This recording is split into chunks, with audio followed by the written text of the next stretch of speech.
ॐ सदाशिवसमारम्भाम् शिवसमारम्भाम् आचार्यमध्यमाम् आचार्यमध्यमाम् अस्मदाचार्यपर्यन्ताम् अस्मदाचार्यपर्यन्ताम् गुरुपरम्परा वन्दे वन्दे गुरुपरम्परा गुरुपरम्पराम् ॐ सहना भवतु सहना सहनौ भवतु भुनक्तु सहनौ सह सहनो वीर्यं कर्वावहै वरवहै भुनक्तेते तेजस्विनावधीतमस्तु मा तेजस्विनावधीतमस्तु मा विद्विषावहै विद्विषावहै ॐ ॐ शान्ति शान्ति शान्ति शान्तिः शान्तिः शान्तिः Okay, so we are going to look at the 16th chapter, Shodashodhyayaha. Let us chant.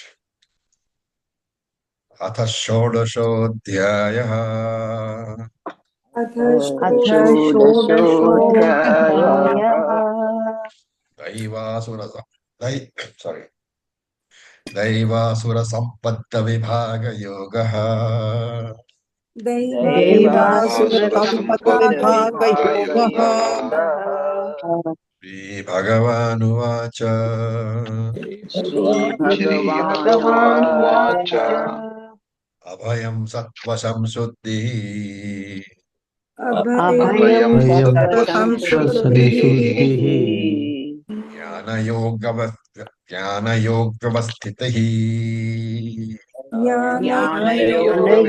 अवस्थितिः दानं दमश्च यज्ञश्च दानं दानं दमश्च दमश्च यज्ञश्च यज्ञश्च स्वाध्यायस्तप आर्जवम् स्वाध्यायस्तप स्वाध्यायस्तप आर्जवम् स्वाध्यायास्तपार्जवम् Somebody's TV or radio is on. Will you please put it off? Thank you.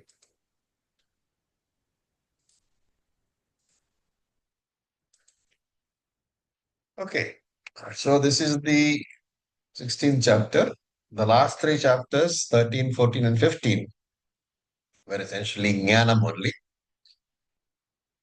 And now suddenly Krishna is jumping back to Sadhana Chatushtaya in the next two chapters. So 16th and 17th chapters are again on the uh, subject of Chitta Shuddhi, various qualities to have, attributes to have for the Vedantinam, so on and so forth.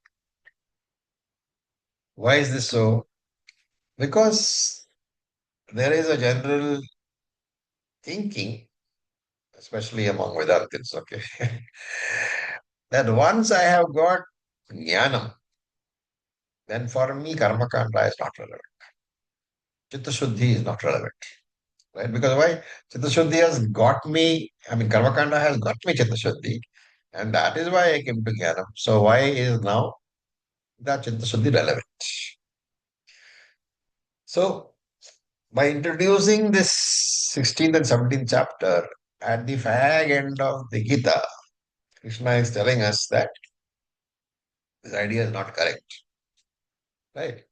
Chitta Shuddhi is to be there throughout your life, even after you have got Jnana.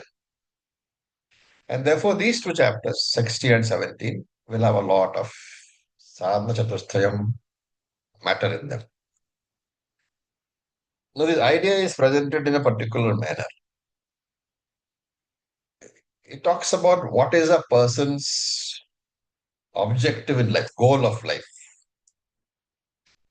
and what is your nishtha, what is your way of life. Is there a relation at all? And Krishna wants to point out that if you have a particular goal in life, the way in which you live your life is very important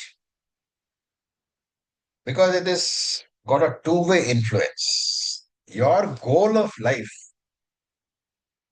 will influence the way you live, your way of life. And the way you live, your way of life, will also touch upon the goal of life. Therefore, what should I do with this idea what is the connection between the goal of life and the way of life? If you want to successfully accomplish your goal of life, you have to appropriately choose the way of life also.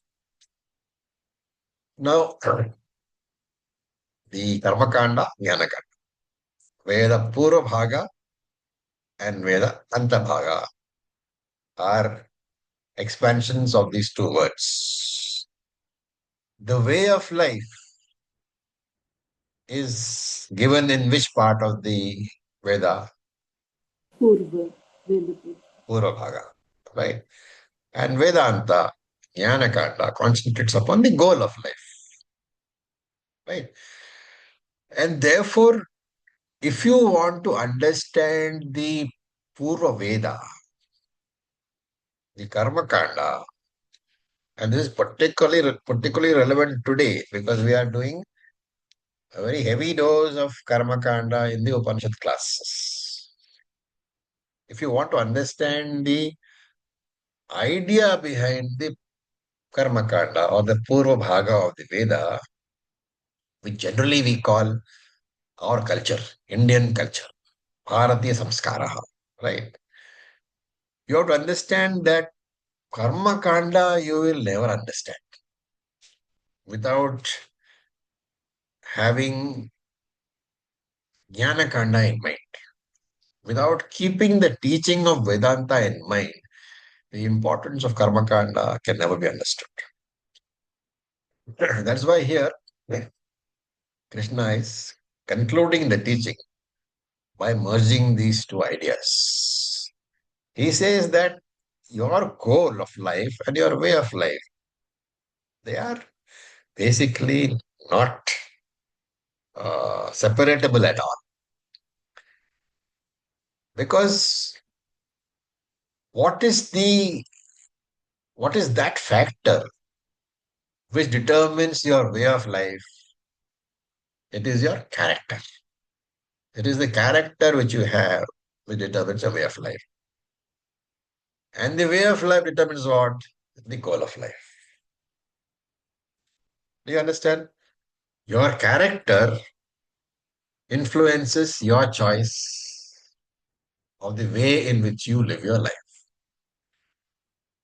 And your choice of the way in which you live your life will determine the choice of your goal of life.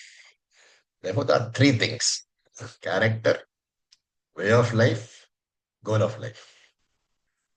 All are connected by a thread. And if you try to, tinker with one of them without taking into account the other two,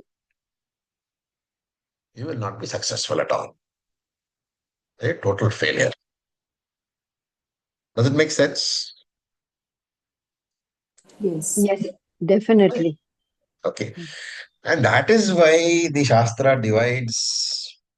The first thing we said was character. Okay, so what is character? So Shastra divides into three types. Now you're all advanced students, so I'm not going to explain too much. The first one is Dvesha Pradhana Swabhavaha. Dvesha means dislike.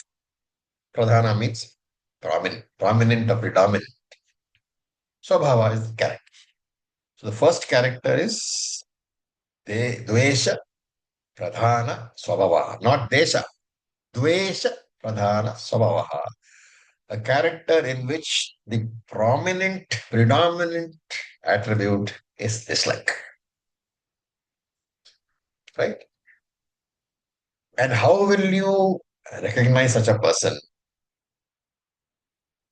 He is always complaining.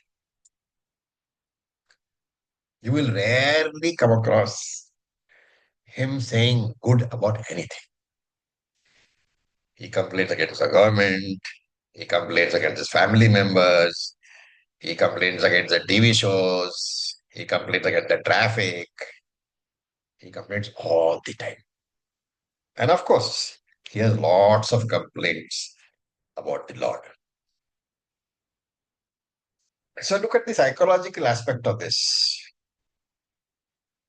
all this hatred, this dvesha, the dislike, which is constantly being expressed.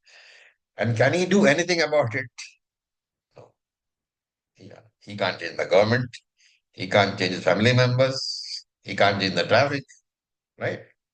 He can't change the Lord. And therefore, when you constantly complain about something and you realize that you don't have the power to do anything about it, what is the result? Anger. What is You are going to be? frustrated. Frustrated, Frustration, there is angry. anger. Okay, frustration and anger is there. Mm. So this Dvesha Pradhana fellow is also generally Krodha Pradhana fellow. Lots of, anger. So he's short-tempered.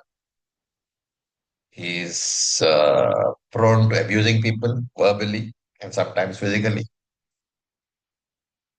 And this is classified by the Shastram as Rakshashaha Swabhava. Right? What is Rakshashaha Swabhava? It's a very nice definition. Rakshanti Janaha Asmat iti Rakshasa. It is the Swabhava from which you want to protect yourself. Rakshanti. You want to protect yourself. It's derived from the word Raksha, to protect. Strange, no? That Rakshasa comes from the word Raksha. But that is it. A character, an attribute which you want to protect yourself is a Rakshasa. What is it generally? Is, look around you, right? Social media. Insensitive, rude, cross-minded, loves to hurt people, you know. So wherever he keeps going, he hurts people. Sometimes deliberately, and sometimes unwittingly, not knowing that he is hurting people. Such a character is normally uh, a character which brings you down in the spiritual ladder. Right? So, Dvesha, Pradhana, Swabhavaha, hurting everybody all the time, hating everybody all the time. What is its effect on you spiritually? You go downwards in the ladder. That is the first type. Second type is Raga Pradhana Swabhava. Raga is attachment. So a character which is attachment oriented, right? So attachment means lots of desires, and therefore he has a desire for his own name and fame, he has a desire for money, desire for possessions. He wants to be entertained all the time. So life is meant for enjoyment only. And if you look around you in the world today, and I'm seeing this in most of my colleagues who have since retired, there is only one aim. What is that? Anyway, you're going to die in about a few days, few years maybe. Why not enjoy yourself? Only enjoyment. There is no other goal at all. And this philosophy we have seen before in Charvaka philosophy. Okay. What is the uh, plus point in this particular Sabhava as compared to Dveshaha? He likes to enjoy himself. He likes to give in to desires, likes to give in to attachments. But he does not harm others. Big difference. Okay. And because he does not harm others, it doesn't lead to a spiritual downfall.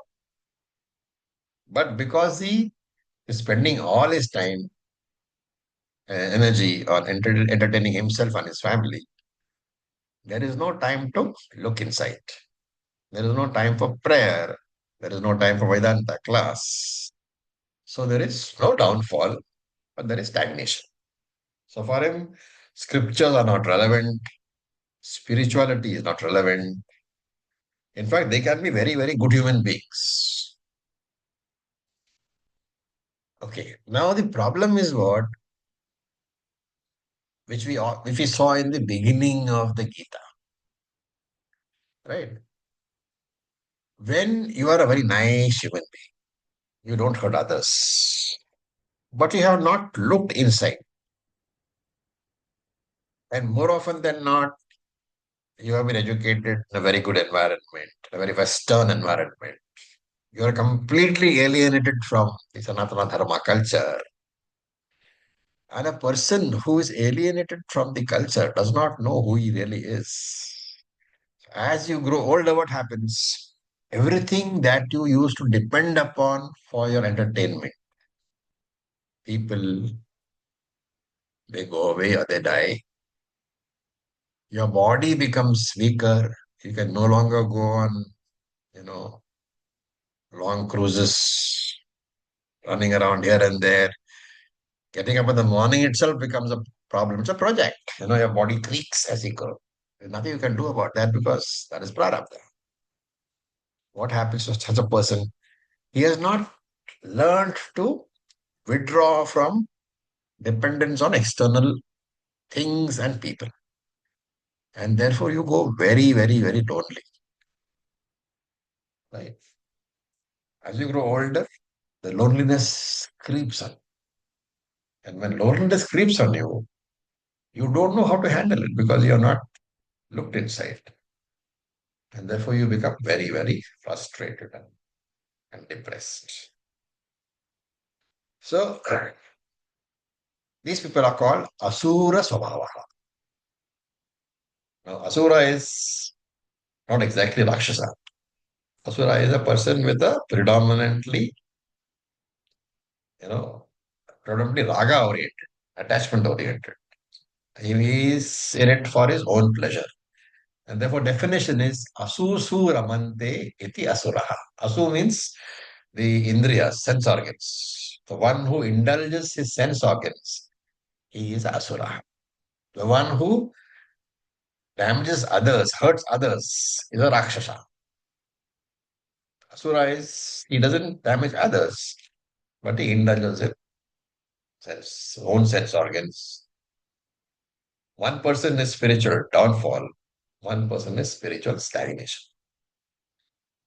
And the third category is Jnana Pradhana Swabhava. For him, spiritual knowledge is the goal.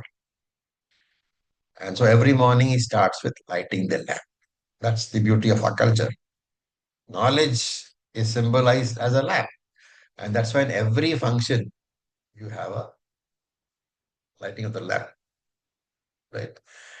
Even today, when all of us are extremely materialistic, remember that the culture is such that the spirituality cannot be taken away from. So for such people, jnanam is top priority. It is not that he is going to become a sannyasi and have no money at all. He might be a grahastha, he might have lots of money, he may have name, he may have fame, but these are all priorities for him. But jnanam is top priority, which means that he will not focus upon money or name or fame or wealth or anything at the cost of jnana. Jnanam is always top priority. Within that jnanam as top priority, if you can accomplish a material life, he is okay with it. And these three characters are said to be the wealth, sampatti of people. Therefore, it's called sampatha. Right?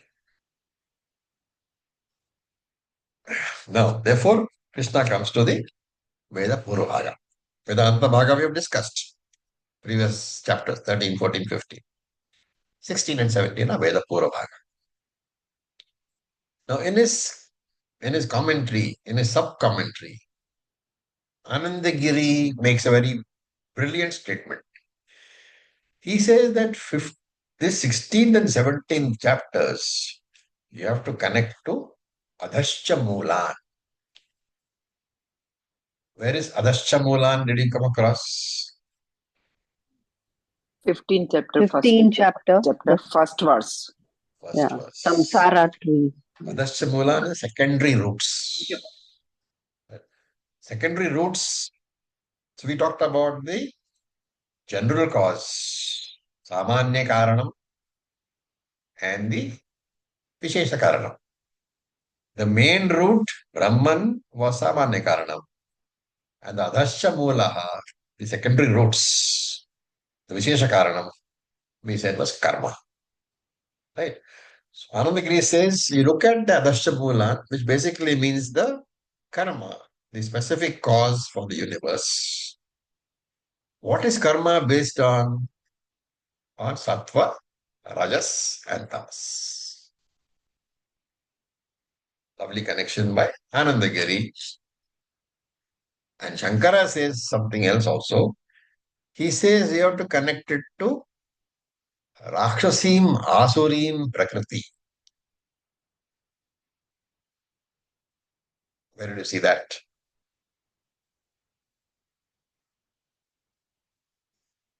You guys are not really, Gita should be 13, I think. Come on, For guys. gunas. You're all very serious students. In 13th chapter, we talked about the 21 gunas.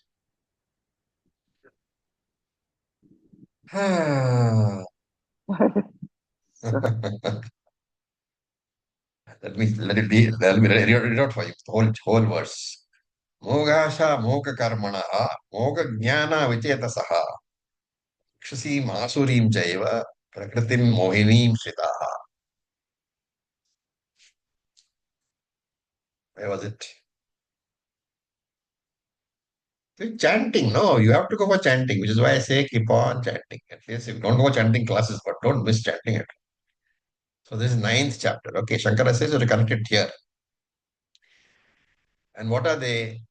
Asuras are raga pradhana. Greed is present. Rakshasas are dvesha pradhana. And if you want to see Rakshasa terrorists, all you have to do is open up Twitter and Instagram. What do you see? Every post is a hate post.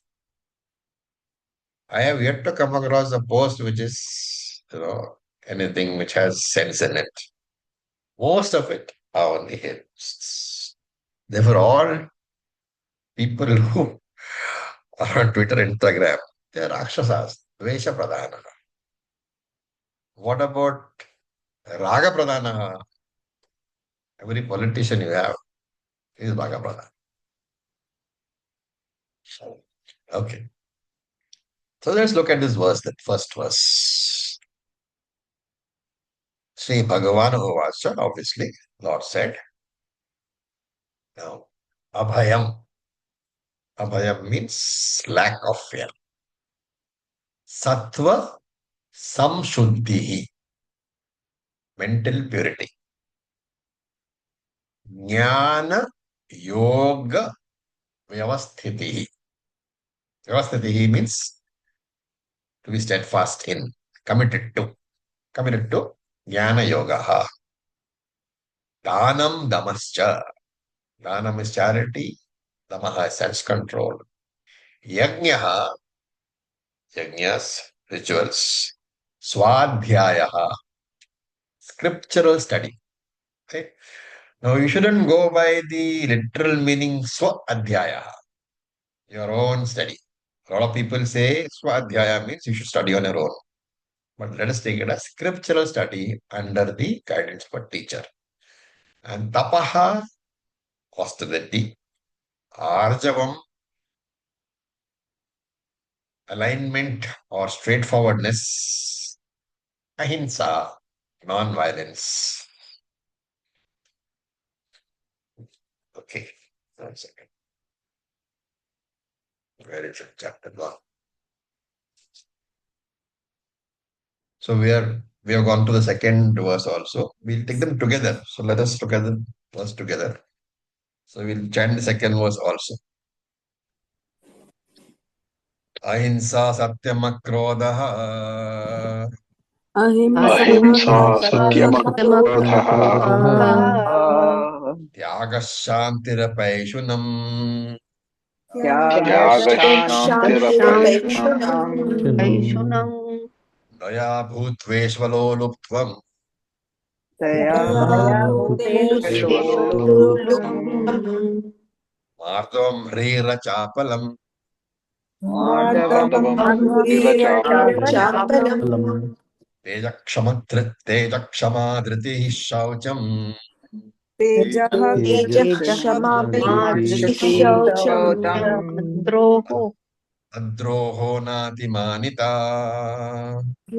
अद्रोहो नातिमानिता भवन्तम् सम्पदम् दैवीम् भवन्ति सम्पदम् दैवी अभिजातस्य Bharat अभिजातस्य Bharat So though these three are actually different slokas, they are all connected to one particular subject, and that is the good virtues, right?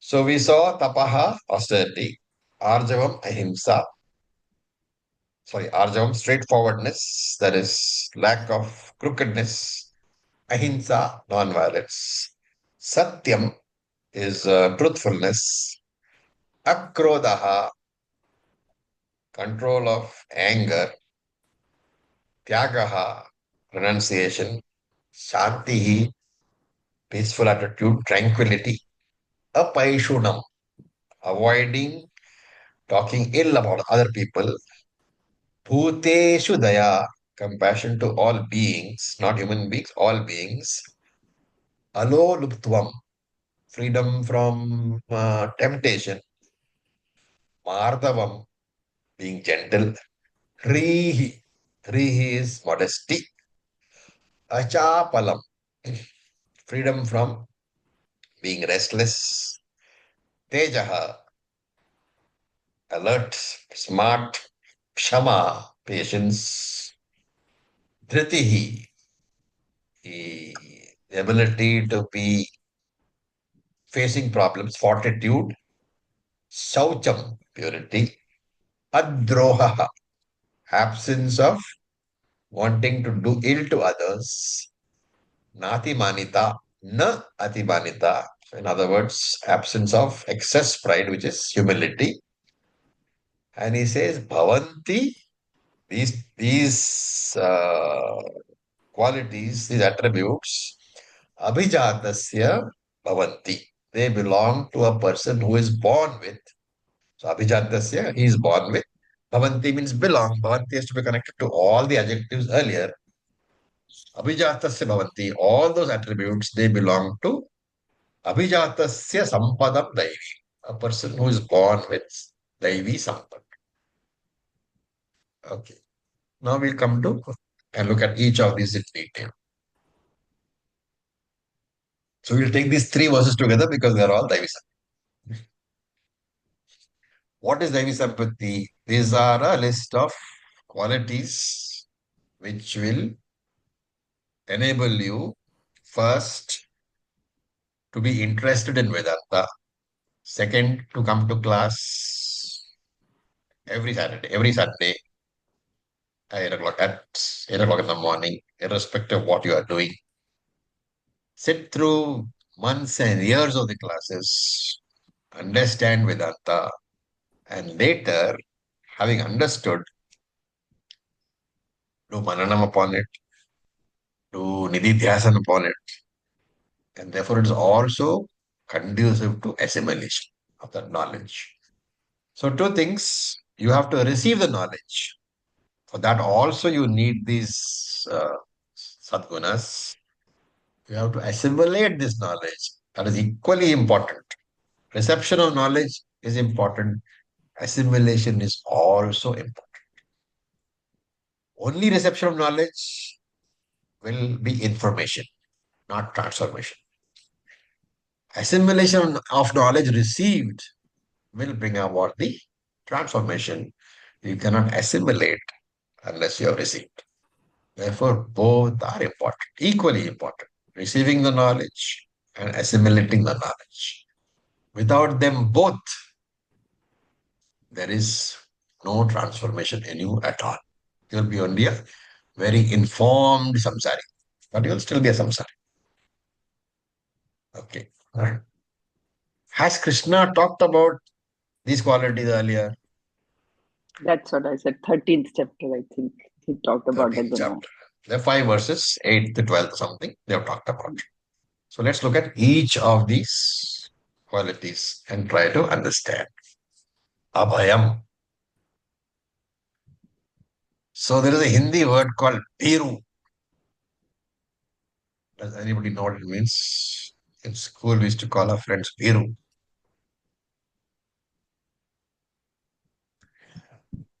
The one who is afraid of things.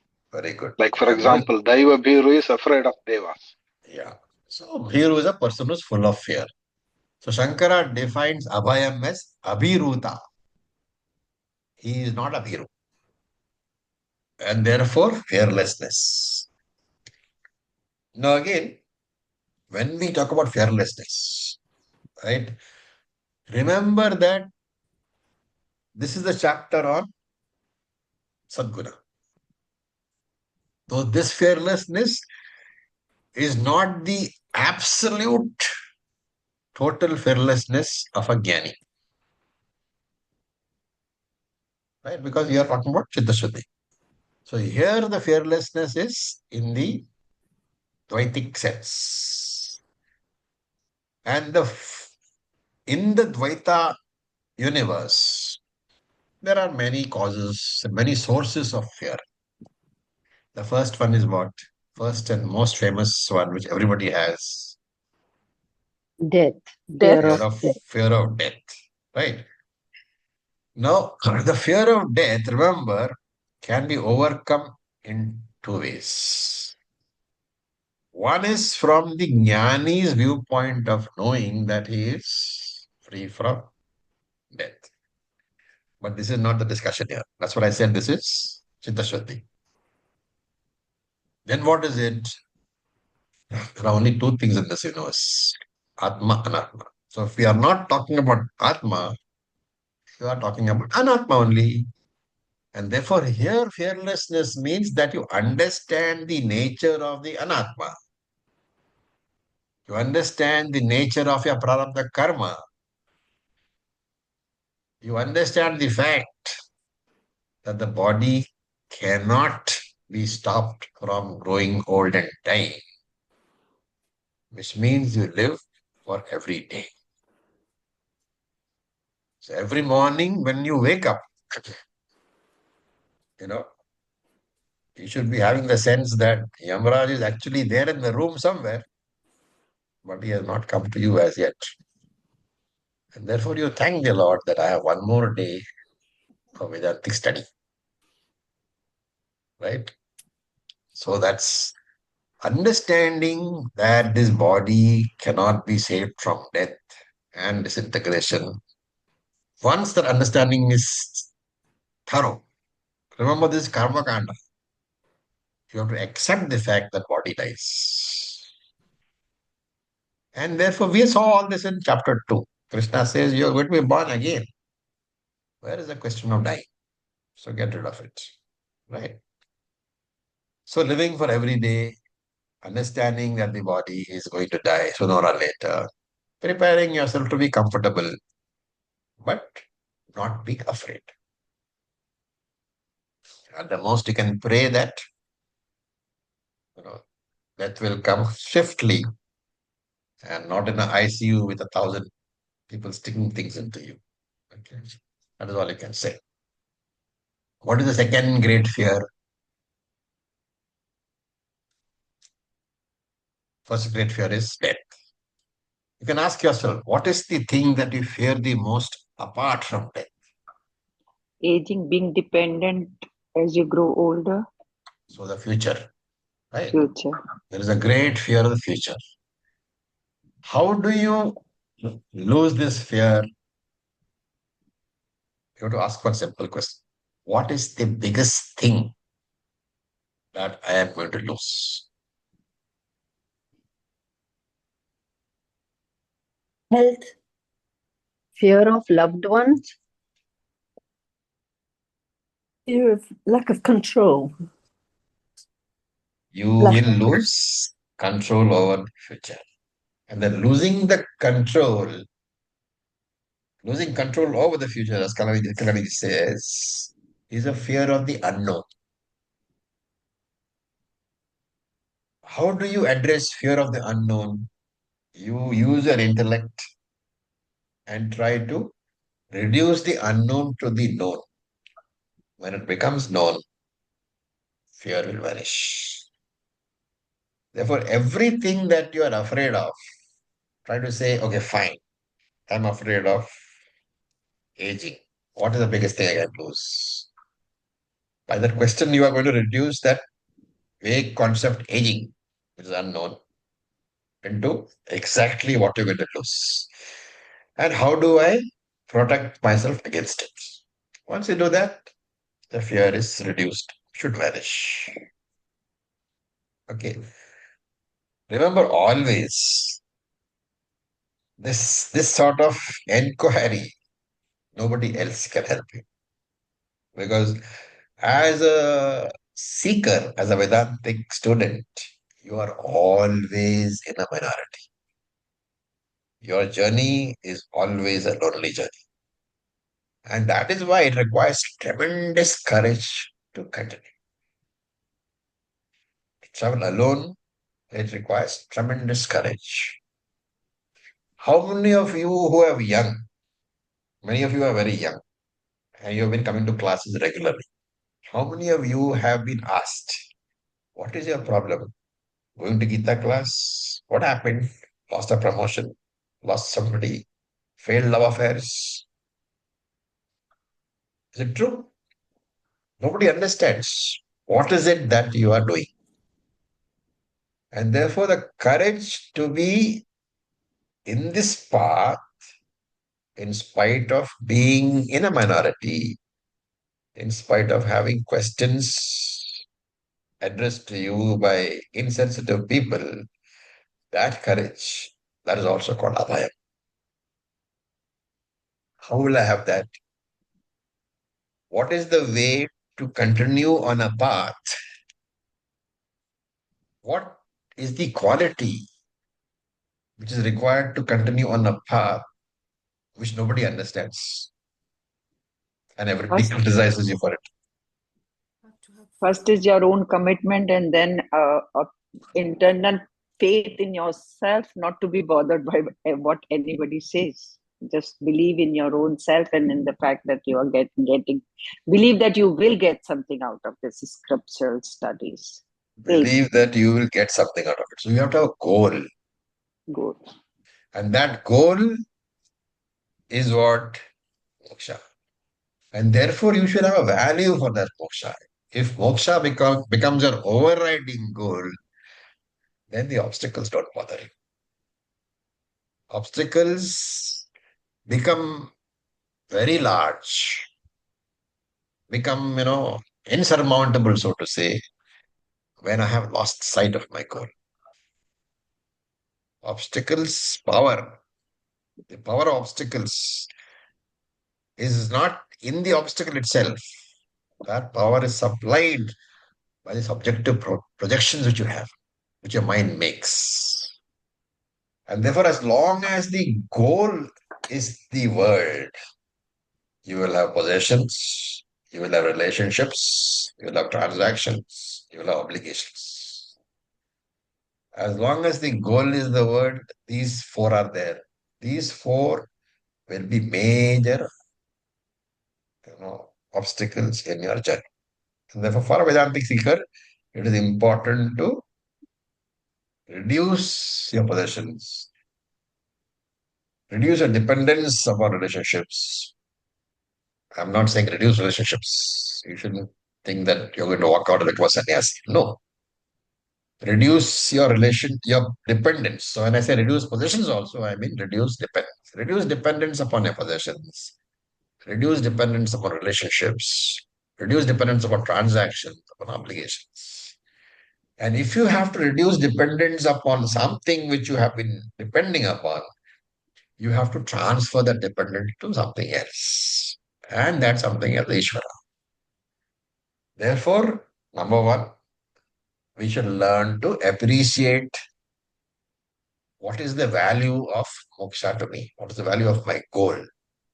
And number two, surrender to Ishvara, Saranagati, seeking strength for me to achieve that goal.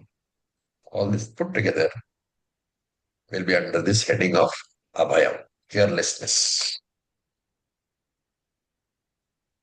Okay. Then, we have done with the first word so far. Okay. Next one is sattva samshuddhi. So, Shankara says sattva means antakarana and samshuddhi means purity.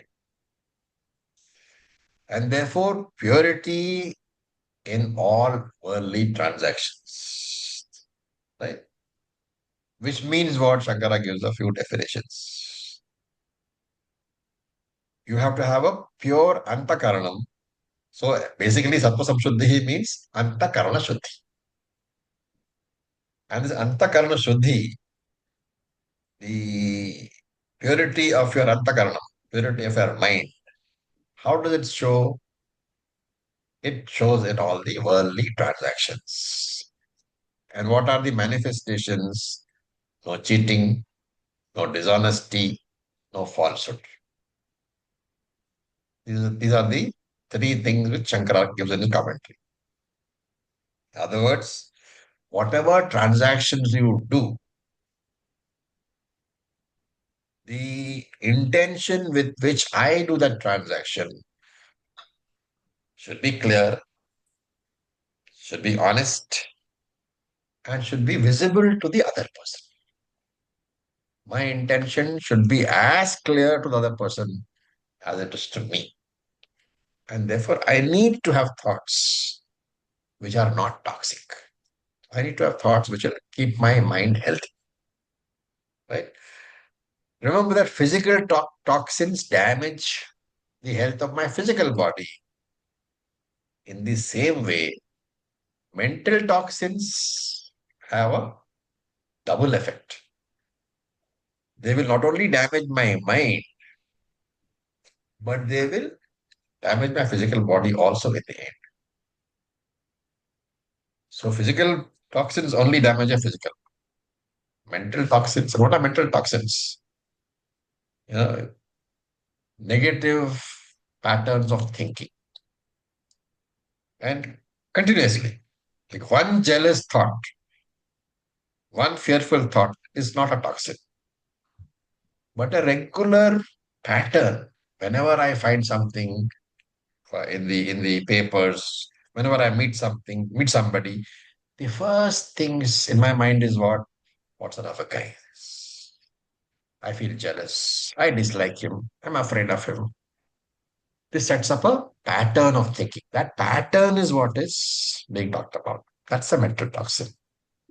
And the more you indulge that pattern, the weaker my mind becomes. The weaker my mind becomes, slowly, you'll find that that weakness of the mind will destroy my body also. The destruction is complete, body and mind. So this is the second one, sattva samshuddhi. And the third attribute is mentioned here, jnana yoga vyavasthitihi. Right. So Shankara gives a very nice commentary. He says jnanam, the jnana part has to be taken as shastra, acharya, atma adi padarthanam avagamaha. So in short, jnanam is to be taken as knowledge gained from acharya of the shastram about the atma, etc. So atma, etc. here means jiva, jagat, ishvara. Right? Jivatma, paramatma, jagat and ishvara. So the jnanam, as mentioned in this particular verse, is basically Shravanam and Maranam. Shastra Upadesha by the teacher, contingent upon consistent, systematic study of the Vedantic scriptures for a extended length of time under the guidance of a competent teacher. So that is the meaning of jnana. A very nice little definition. And yogaha. Yogaha Shankara defines as avagatanam, acquired knowledge. And this acquired knowledge, what do you do? With one pointedness, through the withdrawal of the indriyas, you internalize that knowledge. That is called yoga, which means that you are going to assimilate that knowledge by sitting in nididhyasana. And what is the result of the knowledge which has been assimilated? And everybody knows. That knowledge becomes mine. What is the knowledge? Aham Brahmasmi. Therefore, I have the knowledge that I am the Atma. In our words, the entire process is conversion of the triangular format into the binary format. The study is complete only when this format change becomes effortless. So let us just revise those two terms, triangular format and binary format. What do they mean? The triangular format is one in which there is a Jiva, Jagat and Ishvara. And the binary is the one in which it's changed to just Atma and Anatma. Fine. Can you explain what it means in terms of practical life?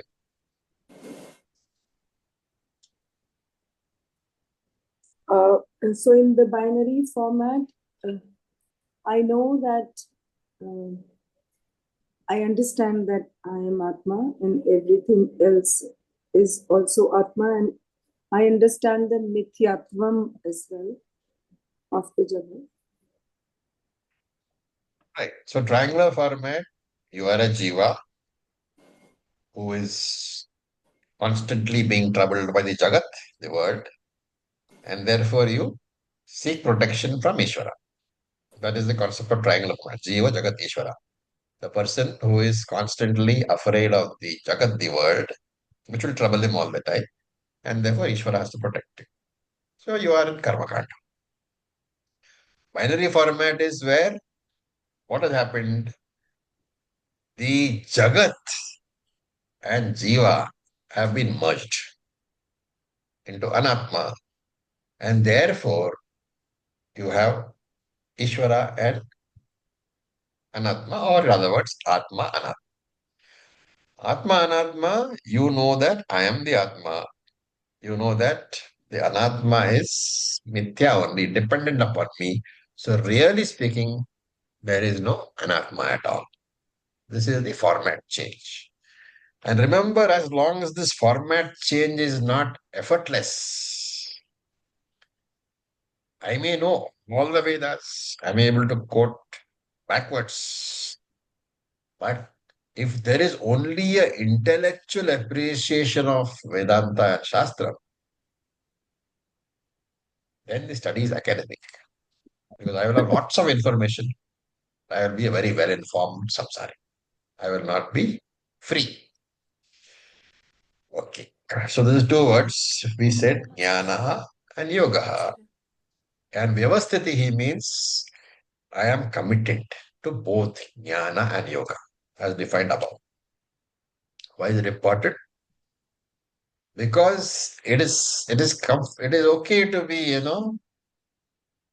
comfortable when prarabdha is favoring me. But this knowledge is very important because it supports me when prarabdha goes against me. And that is going to happen in everybody's life. Right? And in his commentary, Shankara makes a very important note. that among all the Daivi Sampattis which have been noted here, the primary one is Jnana Yoga Vyasthiti. And you have a similar phrase in chapter 30. Do you remember? Adhyatma Jnana Nityatva. Okay. And Shankara makes a very, very important observation again. He says, whenever a person does what he is required to do, supposing something is done which you are required to do, we can recall that phrase of Krishna's Nitya Karma Kurutva. Whatever is done is to be done. There is no question of argument. So he says that when that is the rationale behind doing something, remember that the action is sattvika. And therefore, performing that sattvika action, nitya naimitya karma, panchamahayagnya, that is also Daivi Sampatta. Okay. So with this, that first line is over. Somebody was asking a question. Yes, Acharya, I was asking. I mean, it's many times you have explained, but still I have some doubts. So I'm asking that in binary format, when you say Jiva has merged with Jagat, uh, I I feel Jiva has merged with Ishvara because that outside the Upadhi, it's basically Jiva means the Ishvara Atma plus this. When I have understood it, so I have merged with Ishvara only or What Atma happened to only. Jiva's, what they call, Jiva's RM plus RC? So what happened to the RM part? RM has merged is Jagat only. Yeah. Yeah. RM is Jagat only. And Yeah. RC is Mithya anyway. Where is the question of Mithya merging? But without Body mind is the reflecting medium. The reflecting medium of the body mind is Panchamahabhutani. It merges with that the is Jagat. Jagat. Huh. There is no reflection left. Okay, I will think it again. Yeah. Okay. Yes. Anyway, what you say also, I mean, is ultimately you remember that these three have to be merged into two. One of Yeah. which is Satyam and one of which is Mithya. That's what it means. Okay, sure. Okay. Any other questions? Acharya ji, Om Acharya ji, this side Amit. Acharya ji, I have a question. Haji. Like we were talking about Rakshas Sampat people. So in our daily transaction, we meet lots of these type of people whom we cannot ignore. Also, we need to transact with them daily. So how do we keep our state of mind controlled and transact with them? Because you, as you rightly said, these people have a tendency of fighting and hurting others. So how to handle that? Good question. See, normally, well, let's put another example. Now, I have a 3-year-old grandson. If your 3-year-old comes and kicks you in the stomach, you can agree.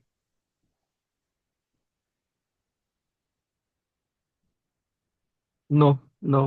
Why? No. He kicked you in the stomach. No, I know he's playing and his intention is not to hurt me. It's Okay, unintentional. fine. Now somebody who is 20 years old comes and kicks you in the stomach. Yeah, Then we what will get angry. happens? Yeah, Why? we will get angry because I know he's intentionally hitting. How will you put that into a more, objective language? Intentionally hurting me is subjective. Uh,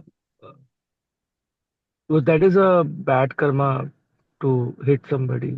That's not for you to decide. You're not karma phaladata. Hmm. Om, sir. Can we use age-appropriate behavior, like a child? That is also expected. That's better actually way of putting it. I would say that the whole thing hinges around the expectation which you have. Okay. Correct. The expectation from your grandson is not there. But Okay. when the grandson goes to be 20, then expectation comes. So the entire response of yours is based on that expectation. How can he do this to me? Mm-hmm. Whose fault is it? His or yours? Yeah. Our problem. Our Fine. fault. Now, supposing there is a dog barking on the road, you will not get angry saying, "How can that dog bark at me?" Will you do that? Will you do that? No, no. Why? Because expectation is not there. You know the dog's nature is to bark. Correct, correct. And now, if you know this fellow is Rajasic by nature, is Rakshasa by nature, your Vedantic study should tell you that he will also bark at you. Got it, got it. So the same attitude which you have towards the dog, you carry it forward. I'm not saying call him a dog, okay? Don't do that. But the same indifference with which you see when a dog barks at you, it's not that you don't do anything. You take steps to protect yourself, don't you? Yeah, yeah. That you do. Got it, got it. Got it.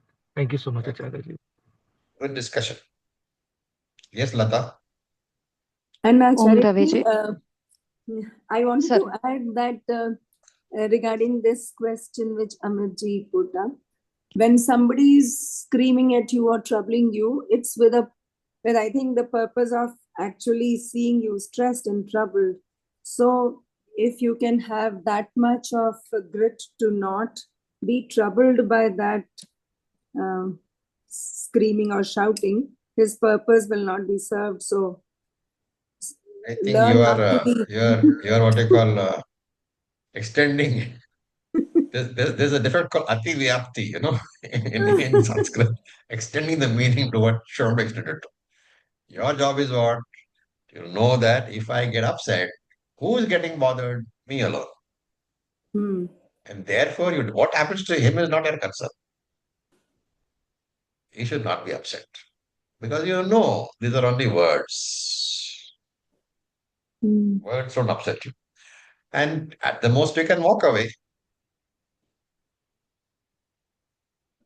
Acharya being a Vedantin, the thing is sometimes you see some people who are very old, like maybe 70s. They'll do something which is, you will simply laugh because of the attachment to a lot of things. Not judging with anybody, I swear, but it's just that sometimes you simply laugh. Like, Why I should you can't laugh? explain you this. Uh, Recently, something happened in my family with A my 70-year-old eldest. old guy is not trying to make you laugh. Okay, he's trying to tell you something is wrong with you. No, Acharya is shouting in top of his voice, and I'm simply laughing. He's shouting at me, but I Don't was laugh. simply If laughing. he's your, No, not on the face, of course, not on the face. That'll be very disrespectful. But within even yourself, you're otherwise, it is dishonest to yourself. What you should do is accept the fact that he's shouting and try to figure out why is he shouting. If he's your father, grandfather, uncle, there's a reason why he's shouting, right? So ask him, भाई क्या हो गया? मैंने ऐसे जी क्या कर दिया? जी Acharya ji. In fact, I was about to request you for a personal appointment to discuss something, but a lot Maybe of I can do answers it been. later today. No problem. If you want, send me a message. Ji Acharya I ji. think Thank you one so Lata much. has been there for some time with a hand. So Lata, please go ahead.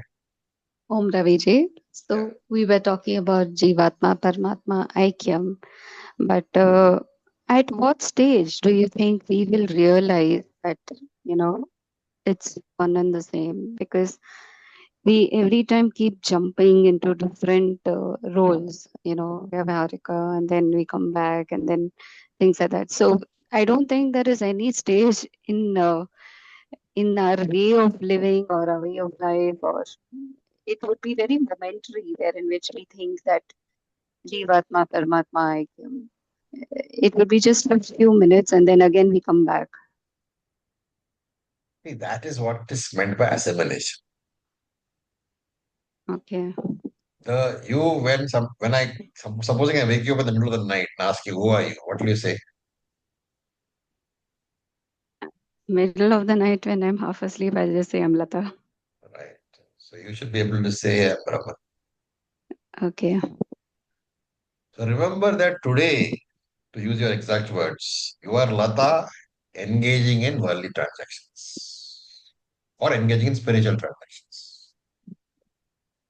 Didi Dhyasanam has to convert you into Brahman engaging in worldly transactions. So today, as Lata, you are soaked in the world and you come out of it to tell yourself, I am Atma. When Didi Dhyasanam Okay, is it should happen complete, the other way around then. other way around. You should be Atma, you should get away from that to do worldly transactions. Yeah, that's a long journey. It's not. It's not that you are going to be Atma tomorrow morning or 10 years later. You already are. You only have to accept that. Accept it completely. Yes, Ajay. There is no Thank you. future moksha. Okay. Once you know I'm Atma, that is moksha. That is why we say constantly remind yourself. And that's one of the answers to the people who asked about anger. Atma doesn't get angry, no? Remind yourself Yeah. that how can I get angry? I am Atma. And Thank also, you. Acharyaji once said that you think you are in the green room because in the green room you are Atma and going on to the stage for the act. Absolutely. You come back into the green room every time. Whenever you get angry, withdraw into your green room. Om sir, Okay. I had asked this question long time back, and you had Yeah. also mentioned that the Tanpura in the background should be there constantly in all your interactions to say that you are not this body which is Yes. interacting, but That is Brahman. exactly what is meant by Nididhyasanam benefit. That you constantly remember that you are.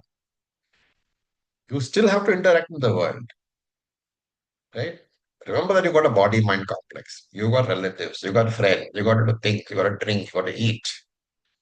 But whenever you're doing that, just remember, yes, it is me acting through this body.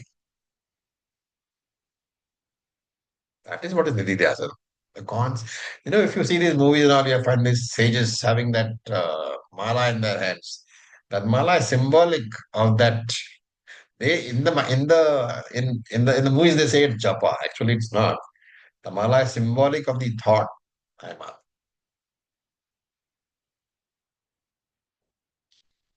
Okay, so with this we'll stop for today. So Yes, Gargi, go are the ahead. fears quantified as Saptabhaya? Is there 7 types of fears? Not that I know of. Where did you hear it? You can always classify. Okay, people classify always. Okay, I've read it somewhere. That's it. Yeah, you can classify in many ways. Om Purnamadav Purnamidam Purnat Purnamudachyate Purnasya Purnamadaya Purnameva Vasishyate Om Shanti Shanti Shanti Om Tat Sat Om Namah Shivaya. Thank you for your patience. Thank you, Acharyaji.